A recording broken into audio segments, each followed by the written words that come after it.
Hello दोस्तों, स्वागत है आपका हमारे YouTube channel learning with BCC point में। तो आज हम बहुपद चैप्टर स्टार्ट करने वाला है। ठीक है, ये जो बहुपद चैप्टर है इससे बहुत सारा क्वेश्चन आपके बोर्ड एग्जाम में पूछता है, तो इस चैप्टर को स्टार्ट करने वाले हैं। इसके पहले हम वास्तविक संख्या का वीडियो बना चुके हैं।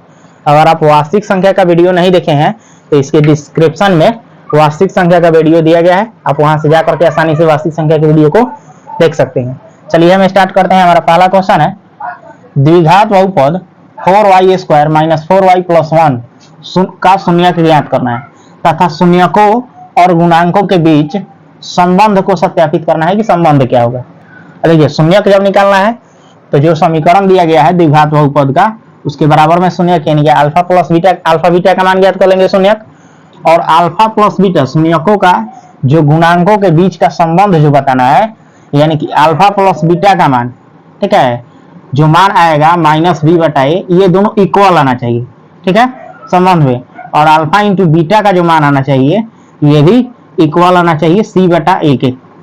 अगर ये दोनों इक्वल आ रहा है एक दूसरे के तो क्या है, यही संबंध सत्यापित हो जाएगा। तो चलिए हम पहले स्टार्ट करते हैं।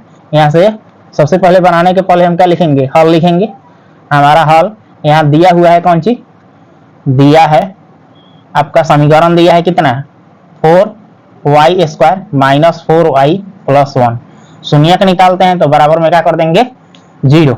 अब देखिए इसमें क्या करना है कि इसका गुणनखंड करना है 4y को। और इसका गुणनखंड कैसे करते हैं, ये जैसे फर्स्ट इंटू लास्ट से गुना करके ये इसमें हम गुना करेंगे। तो इसका जब गुना करेंगे तो ये क्या हो गया, 4y², गुना करेंगे हम कितना से, 1 से, तो कितना आएगा 4y²। ठीक है, 4y²। और बीच वाले को इस हिसाब से तोड़ना है दो पार्ट में। बीच वाला जो है माइनस 4y, इसको इस हिसाब से दो पार्ट में तोड़ना है कि गुना करें, उन दोनों का गुणनफल जो होना चाहिए 4y² होना चाहिए, और उन दोनों के योग या अंतर 4y होना चाहिए। तो देखिए इसका गुणनखंड हम कैसे करेंगे, जैसे यहाँ पर क्या है 4 है तो हम 4 का गुणनखंड कर लेते हैं। 4 का गुणनखंड करेंगे तो 2 से, 2 2 या 4, फिर 2 से करेंगे तो 1, यानी कि 2 2 आएगा, अर्थात क्या है कि ये 2 2 में टूटेगा। ठीक है, अब 2 2 में टूटेगा, जैसे यहाँ से कितना लिखेंगे 4y² जो कहते हैं माइनस में। अब देखिए 4y को दो पार्ट में कैसे तोड़ेंगे, एक 2y लिखेंगे, फिर माइनस में 2y, अब प्लस में 1 है तो 1, बराबर में 0 है तो 0। अब देखिए इसको जब जोड़ेंगे तो 2y और 2y कितना हो जाएगा 4y, इन दोनों का गुणनफल करके देखिए माइनस माइनस क्या हो जाएगा प्लस। ठीक है, और 2 2 या 4y², यानी कि इन दोनों के गुणनफल के ये बराबर हो जा रहा है। ठीक है, प्लस 1 है तो प्लस 1, बराबर में 0 है तो 0। अब क्या करेंगे, ये 4 पार्ट में आ गया। ठीक है, पहले 3 पार्ट में था अब 4 पार्ट में आ गया। अब क्या करेंगे, इसको 2 2 पार्ट में बांट लेंगे, ये 2 पार्ट हो गया, ये 2 पार्ट हो गया। ठीक है, अब क्या करेंगे, कॉमन करेंगे। कॉमन का अर्थ होता है कि जो दोनों में शामिल हो वो कॉमन कर लेंगे। जैसे देखिए इसमें y है तो इसमें भी y है, यहाँ 4 है तो यहाँ 2 है, तो 2 के पारा में 2 भी है 4 भी है, तो यहाँ से 2y को कॉमन कर लेंगे।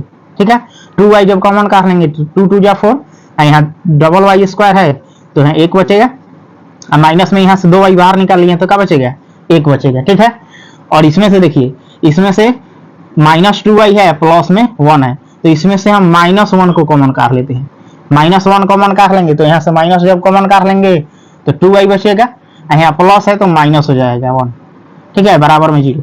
देखिए ये गुणनखंड हम सही किए हैं कि गलत है, इसका इससे गुणा करने के बाद अगर ऊपर वाला आ जा रहा है तो क्या है कि कॉमन हम जो निकाले हैं वो सही है। जैसे इससे गुणा करेंगे तो 2 2 या 4, y में y से गुणा करेंगे तो y², 2 से 2y से 1 में गुणा करेंगे तो 2y। ठीक है, और फिर माइनस है, माइनस 1 इसमें कॉमन कर रहे हैं तो माइनस 1 से गुणा करेंगे तो माइनस 1 से 2 में गुणा करेंगे तो 2 का y है तो y, और फिर माइनस से माइनस में गुणा करेंगे तो प्लस, 1 से 1 में गुणा करेंगे तो 1, यानी कि जो कॉमन कर रहे हैं उससे गुणा करने के बाद ऊपर वाला आ जाना चाहिए, तो हमारा गुणनखंड क्या है, सही हो रहा है। अब क्या करना है कि इसमें जो ये ब्रैकेट में है इसमें से कोई एक को लिखना है, किसी एक को लिखेंगे, यानी कि 2y माइनस 1 लिख लेते हैं, और इन दोनों में से इन दोनों को एक साथ लिखना है, 2y माइनस 1 बराबर में क्या हो जाएगा 0। अब क्या करेंगे, बारी बारी से इसको और इसको बारी बारी से 0 के बराबर करेंगे। ठीक है, पहले हम क्या करते हैं 2y माइनस 1 बराबर में 0 कर लेते हैं, तो यहाँ से कितना आ जाएगा 2y, ये माइनस में है तो इधर प्लस में हो जाएगा 1, यहाँ से y का मान कितना हो जाएगा, y का मान हो जाएगा, ये 2 गुना में है तो ये बटा में आ जाएगा। दूसरा हम निकालेंगे तो दूसरा दिया है 2y माइनस 1 बराबर 0, यहाँ से 2y माइनस में 1 है तो ये प्लस में हो जाएगा 1, और फिर y बराबर निकालेंगे तो कितना हो जाएगा 1/2। यानी कि पहला अल्फा का मान यानी कि y का जो मान आया है शून्य का, यानी कि अल्फा का मान कितना आया है 1/2, ठीक है। और जो दूसरा y का मान आया है यानी कि बीटा का मान ये 1/2 ही आया है, दोनों में 1/2 आया है, ठीक है। तो ये अल्फा का मान निकल गया, बीटा का मान निकल गया। अल्फा बीटा यानी कि शून्य तो हमारा निकल गया, लेकिन हमको संबंध भी इसका दर्शाना है, संबंध। तो संबंध कैसे दर्शाएंगे, जैसे अल्फा प्लस बीटा का मान निकालिए, अल्फा प्लस बीटा का मान LHS और RHS अगर दोनों बराबर हो जा रहा है, फिर अल्फा इंटू बीटा का मान निकालेंगे, LHS RHS अगर बराबर हो जा रहा है तो यह संबंध सत्यापित हो जाएगा। तो चलिए यहां से हम निकाल करके देखते हैं आ रहा है कि नहीं, ठीक है। इधर साइड में बना देते हैं, यदि अल्फा प्लस बीटा बराबर क्या होता है फॉर्मूला -b/a। अल्फा का मान यहां से देखिए कितना आया है, अल्फा का मान 1/2, अल्फा का मान 1/2 प्लस बीटा का मान 1/2, बीटा का भी मान 1/2 बराबर में -b/a। तो ये जो होता है ये a का वैल्यू होता है, और ये जो होता है y का गुणा ये b का वैल्यू होता है, और जो अंक वाला होता है उसी का वैल्यू होता है। जो y स्क्वायर का गुणांक है वो a का वैल्यू, y का जो सिर्फ गुणांक है वो b का वैल्यू, और जो अंक में है वो c का वैल्यू है, ठीक है। अब देखिए यहाँ से -b, तो -b यहाँ कितना है माइनस, अब b का मान देखिए कितना है 4 है, माइनस में 4, तो यहाँ से -4 हो जाएगा। बाटा में a का मान कितना है 4 है, तो 4। अब इसका एलसीएम ले लेंगे, इसका एलसीएम लेंगे तो कितना होगा 2, 2 से 2 में भाग देंगे तो 1 आएगा, 1 से 1 में गुना करेंगे तो 1, प्लस फिर 2 से 2 में भाग करेंगे तो 1, 1 से 1 में गुना करेंगे तो 1, बराबर में -4, और माइनस में माइनस से गुना करेंगे तो प्लस हो जाएगा 4/4, ठीक है। और इसको जोड़ देते हैं 1 और 1 2/2, इसको जो करेंगे तो 4/4 काट देंगे, 4 से 4 कट जाएगा, 2 से 2 कट जाएगा, तो यहाँ कितना आ जाएगा 1 बराबर 1, ठीक है। अगर 1 बराबर 1 दोनों सेम आ गया LHS RHS तो ये आपका संबंध सत्यापित हुआ, ठीक है। अब हम अल्फा प्लस बीटा कर लिए, फिर अल्फा इंटू बीटा का भी संबंध सत्यापित करना है पुनः, ठीक है। Alpha into beta, alpha into beta बराबर क्या है, क्या होता है फॉर्मूला c/a। तो अल्फा इंटू बीटा का मान, अल्फा का मान कितना है 1/2 इंटू बीटा का मान कितना है, बीटा का भी मान 1/2 ही है, और c/a, c का मान यहाँ से कितना दिया है 1, a का मान कितना है 4 हो जाएगा। इसको गुना कर देंगे, 1 में 1 से गुना करेंगे तो 1, और नीचे वाला 2 में 2 से गुना करेंगे तो 4, अब बराबर में कितना है 1/4। अब देखिए यहाँ अल्फा इंटू बीटा का भी मान निकालें तो सेम आया है, जो LHS आया है RHS आया है वो दोनों सेम आया है, तो यहीं पर हमारा क्या हो जाएगा आंसर हो जाएगा, यानी कि हमारा संबंध सत्यापित हो जाएगा। चलिए हम अपना अगला प्रश्न स्टार्ट करते हैं। हमारा अगला प्रश्न है 2 नंबर, द्विघात बहुपद 6x² - 3 + 7x शून्यक ज्ञात करना है तथा शून्यकों और गुणांकों, शून्यकों के गुणांकों के बीच का संबंध भी सत्यापित करना है।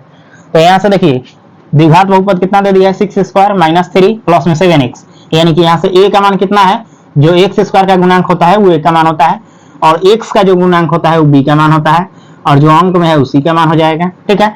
यहाँ से हम शून्यक ज्ञात करना है, तो सबसे पहले बनाने के पहले क्या लिखेंगे, हल लिखना बहुत जरूरी है, हल लिखेंगे। यहाँ से द्विघात बहुपद दिया है, यहाँ से जो दिया है पहले उसको लिख देते हैं, दिया है कितना दिया है 6x², इसको सजा करके लिख देते हैं, पहले 7x लिख देते हैं, बाद में माइनस में 3। अब शून्यक निकालना है तो इसके बराबर में क्या करेंगे 0, इसका जब फर्स्ट इंटू लास्ट से गुना करेंगे तो कितना आएगा 6x², गुना करना है इसमें -3 से, जब गुना करेंगे तो 6 × 18, माइनस में 18x² हो जाएगा। अब बीच वाले पार्ट को इसको 2 पार्ट में इस हिसाब से तोड़ना है कि गुना करे तो माइनस में 18x² आवे और जोड़ घटाव करे तो 7x आ जाए। तो इसका हम क्या करते हैं कि 18 को हम गुणनखंड करके देख लेते हैं कि किस किस में टूटेगा। 2 से करेंगे तो दोनों में 18, फिर 3 से करेंगे तो 3 × 9, और फिर 3 से करेंगे तो 1, यानी कि ये 2 3 3 में टूटा, ठीक है। अब देखिए इसको कैसे लिखेंगे 6x² जो हम कहते हैं, इसको देखिए 7x है, हमको लाना कितना है 18x² लाना है, ठीक है। दोनों का गुणनफल होना चाहिए माइनस में 18x², तो यहाँ से हम प्लस में 9x लिखते हैं और माइनस में 2x, ठीक है। अब 9x में से 2x घटा लेंगे तो हमारा 7x आ जाएगा, और माइनस में 3 है तो 3 है बराबर में 0। इसका गुना भी करेंगे तो 9 में 2 से गुना करेंगे तो 18, अब प्लस माइनस क्या आ जाएगा माइनस, ठीक है। अब देखिए ये 4 पार्ट में हो गया, 4 भाग में हो गया, तो हम इसको क्या करेंगे 2-2 पार्ट में बदल देंगे, 2-2 पार्ट में तोड़ लेंगे, ठीक है। अब इसमें से कॉमन करना है, कॉमन लेना है इस हिसाब से कि जो दोनों में शामिल हो, जैसे देखिए इसमें x है, इसमें भी x है, तो x कॉमन हो जाएगा। और देखिए 3 के पारा में 6 है, 3 के पारा में 9 है, तो यहाँ से 3x कॉमन कर सकते हैं ना। 3x जब कॉमन करेंगे तो 3 दूनी 6, इसमें से एगो x ले लिए हैं तो एगो x बचेगा, और 3 3 9, 3 बचेगा। यहाँ से x ले लिए हैं तो यहाँ x नहीं बचेगा। अब इसमें से कॉमन क्या करना है, -1 कॉमन कर लेते हैं। -1 कॉमन कर लेंगे तो यहाँ से 2x बचेगा, और प्लस में कितना बचेगा, 3 बचेगा। जब माइनस निकाल लिए हैं तो यहाँ से माइनस वाला ये प्लस में हो जाएगा, ये भी माइनस वाला प्लस में हो जाएगा, बराबर में 0। अब क्या करना है कि जो इसमें और इसमें ये दोनों एक जैसा जो है, इसमें से कोई एक लिखेंगे, यानी कि 2x + 1 3 लिखा जाएगा, और इन दोनों को एक साथ लिख देंगे, यानी कि 3x - 1 1 हो जाएगा, ठीक है, बराबर में 0। अब क्या करना है कि इन अलग अलग इनको अलग अलग 0 के बराबर कर देना है, यानी कि एक बार कितना हो जाएगा, 2x + 3 बराबर में 0 हो जाएगा। यहाँ से जब x का मान निकालेंगे तो ये 3 क्या चीज में है, प्लस में है, तो ये माइनस में 3 आ जाएगा, और ये 2 गुना में है तो ये बट्टा में आ जाएगा। दूसरा बार में यहाँ से 3x - 1 बराबर में क्या हो जाएगा, 0। यहाँ से सिर्फ अगर x का मान निकालेंगे तो ये 1 माइनस में है तो ये प्लस में हो जाएगा 1। अब 3 गुना में है तो ये क्या चीज में हो जाएगा, बट्टा में। यानी कि यहाँ से अल्फा का जो मान आया वो माइनस में 3/2 आया, और बीटा का जो मान यहाँ से आया है, बीटा का मान वो कितना आया है, 1/3 आया है। यहाँ से अल्फा बीटा यानी कि शून्यक तो निकल गया, यहाँ से शून्यक हम ज्ञात कर लिए, लेकिन इसको सत्यापित भी करना है।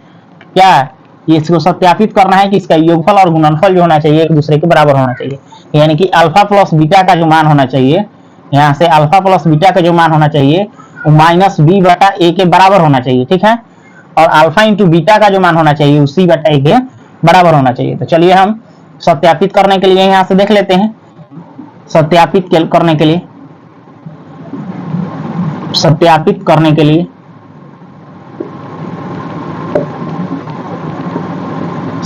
करने के लिए अल्फा प्लस बीटा बराबर -b/a निकाल लेते हैं। तो अल्फा का मान कितना आया है, -3/2।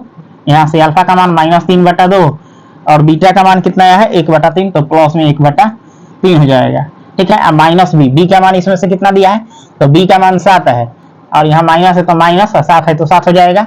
और ए का मान कितना दिया है, तो ए का मान 6 है, तो बाटा में 6। इसका हम क्या करेंगे, अब लघुत्तम निकाल लेंगे। 2 और 3 का लघुत्तम कितना हो जाएगा, 6।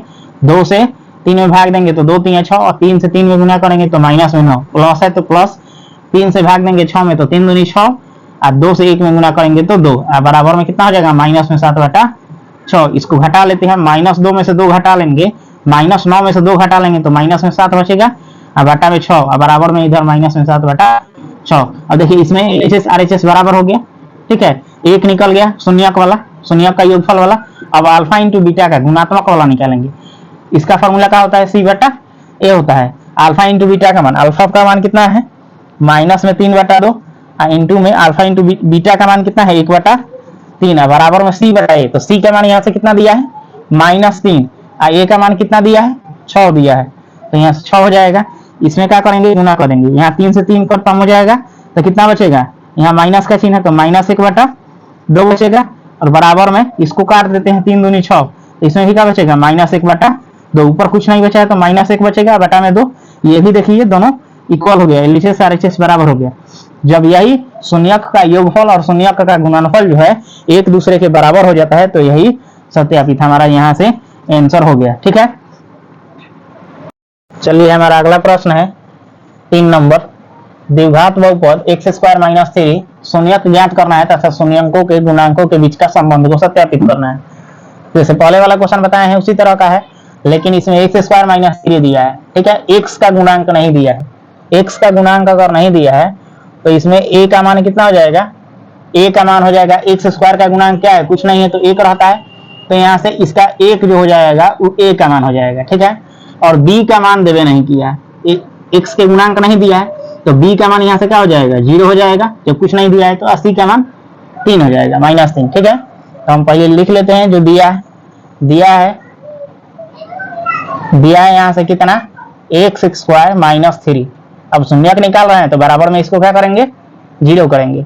अब यहाँ से x², ये माइनस में 3 है तो बराबर के इधर क्या चीज में आ जाएगा, प्लस में आ जाएगा। यहाँ से स्क्वायर हटाएंगे तो क्या चढ़ जाएगा, इधर रूट चढ़ जाएगा, √3। और रूट में जो कोई भी वैल्यू जो होता है वह प्लस माइनस दोनों में होता है, प्लस माइनस √3 हो जाएगा। यानी कि इसमें x का जो एक मान आएगा x का जो एक मान आएगा यहाँ से कितना आ जाएगा, प्लस में √3, ठीक है। और दूसरा जो x का मान आएगा वो माइनस में √3 होगा, यानी कि अल्फा का मान एक जो आएगा वो √3 होगा प्लस में, और बीटा का जो मान आएगा वो माइनस में √3 होगा, ठीक है। अब अल्फा का मान और बीटा का मान तो निकल गया शून्य का। अब यहाँ से हमको सत्यापित भी करना है, तो इसको सत्यापित करने के लिए क्या करेंगे, सत्यापित करने के लिए हम क्या करते हैं कि अल्फा प्लस बीटा का जो मान है -b/a, ये फॉर्मूला होता है इसका। अल्फा प्लस बीटा का मान जो है -b/a के बराबर होना चाहिए, ठीक है। अगर बराबर हो रहा है तो ये सत्यापित हो जाएगा। अब देखिए अल्फा प्लस बीटा का मान, अल्फा का मान कितना आया है √3, ठीक है। यहाँ प्लस है और बीटा का मान कितना आया है -3, तो यहाँ माइनस में √3 हो जाएगा, बराबर में -b। b का मान इसमें क्या है, कुछ भी नहीं है तो 0 है। a का मान कितना है, a का मान x² का गुणांक है 1। अब देखिए √3 में √3 से घटा देंगे तो क्या हो जाएगा 0, ठीक है। और देखिए -0 में 1 से जब भाग दिया जाएगा तो क्या हो जाएगा, ये भी 0 ही हो जाएगा, यानी कि 0 के बराबर 0 आ गया, पहला तो आ गया। अब दूसरा भी हमको निकालना है अल्फा इंटू बीटा का मान। अल्फा इंटू बीटा का मान क्या होता है, c/a। अल्फा का मान कितना है √3, अल्फा का मान √3 इंटू में बीटा का मान कितना है, माइनस में दिया है √3, ठीक है। माइनस में यहाँ से √3 बराबर में c का मान, c/a है तो c का मान -3 है, -3, और a का मान कितना है, x² का गुणांक 1 है तो 1 हो जाएगा। अब देखिए ये जो माइनस है इसको बाहर निकाल लेते हैं, और √3 में √3 से गुना करेंगे तो कितना हो जाएगा, √9 हो जाएगा, बराबर में -3, नीचे वाला एक हट जाएगा। अब देखिए माइनस √3 का वर्गमूल कितना होता है, √9 का वर्गमूल कितना होता है, 3 होता है, बराबर में -3। अब -3 इधर भी -3 इधर, दोनों साइड इक्वल हो गया, बराबर हो गया। अभी जब दोनों साइड इक्वल हो गया, बराबर हो गया, तो यहाँ से क्या हो गया, हमारा ये संबंध सत्यापित हो गया, ठीक है। यही हमारा आंसर हो जाएगा। तो इस वीडियो को हम यहीं तक रहने देते हैं। ये जो बहुपद का वीडियो है, ये जो क्वेश्चन पूछ रहा है ये बहुत ही महत्वपूर्ण क्वेश्चन है। ये 2 नंबर में आपसे 100% है कि आपका एग्जाम में पूछेगा, ठीक है। तो आप इस क्वेश्चन को बढ़िया से बना लीजिए, बहुत ही आसानी तरीके से आप आसान भाषा में समझ सकते हैं, ठीक है। और आप हमारे इस चैनल पर नए हैं तो हमारे चैनल को लाइक शेयर और सब्सक्राइब जरूर कर दीजिए। और वास्तविक संख्या का अगर वीडियो आप नहीं देखे हैं तो डिस्क्रिप्शन में वास्तविक संख्या का वीडियो दिया गया है, आप वहां से जाकर के आसानी से देख सकते हैं।